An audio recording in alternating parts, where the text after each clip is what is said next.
Sir Akhanda 2 எப்படி இருக்குது sir? படமாக பார்க்குறப்போ மேக்கிங்லாம் நல்லா தான் இருந்தது, அதெல்லாம் குறை கிடையாது, ஓகே தான். நடிப்பு கூட பாலகிருஷ்ணா அதுதான், பாலகிருஷ்ணா தான் படமே பாலகிருஷ்ணா அப்படின்னு வச்சுக்கலாம். பட் எனக்கு இந்த ப்ரொபகண்டான்னு ஒரு விஷயம் இருக்குல்ல, இந்த இந்துத்துவா இதெல்லாம் பேசுகிறாங்க, எனக்கு அதில் பெருசாக நம்பிக்கை கிடையாது. மற்றபடி படமாக பார்க்குறப்போ அகண்டா கம்பேர் பண்ணிங்கன்னா ஓகேயான படம். அவரோட ஃபைட்டு நம்ம நம்ப முடியுதா, ஏற்றுக்க முடியுமா? அதாவது இதே ஃபைட்டு வேறு யாராவது பண்ணாங்கன்னு வச்சுக்கோங்க, ஏற்றுக்க முடியாது. ஆனால் இவரே ஒரு 10-15 வருஷத்துக்கு முன்னாடியே உடைய தட்டி ட்ரெயினை பின்னாடி போச்சு, அதே நம்புற மாதிரி தான் இருக்குல்ல. ஸோ அதை பார்க்குறப்போ பாலையை தவிர இதெல்லாம் யார் பண்ணலாம்? அவரோட ஃபைட்டு ஒன்று கூட சாதாரண மனுஷங்களோட பண்ணவே முடியாது. அதுதான் பாலையோட ஸ்பெஷல் தான். ஸோ அதனால் நம்ம ரஜினிகாந்துக்கு ஒரு ட்ரெயின் மாற்றம், பாலையாக்கு வந்து ஃபைட்டு மாற்றம்.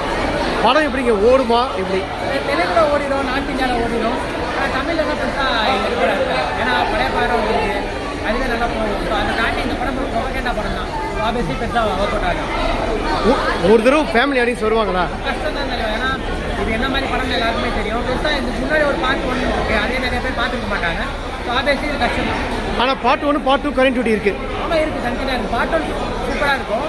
பார்ட் 2 வந்துட்டு தேவையில்லாமல் ப்ரொபகண்டாவெல்லாம் கொண்டு வந்தனால, சைனாவெல்லாம் கொண்டு வந்து கொரோனா வைரஸ்லாம் கொண்டு வந்திருக்காங்க.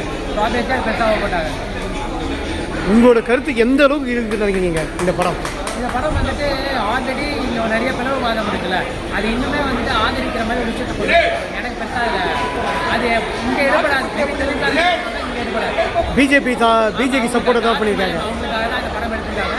தங்கின்னு கொஞ்சம் தங்கித்தரமான படம். ஒரு தடவை பார்க்கலாம்ல சார்? கஷ்டம் தான், பையனுக்காக பார்க்கலாம். அது கூட வந்துட்டு வெளியில் ஓட்டிலாம் கூட பார்த்துக்கலாம், பெருசாக நல்லா இருக்கும். தேட்டரில் வந்து தான் பார்க்கணும். Okay sir, thank you.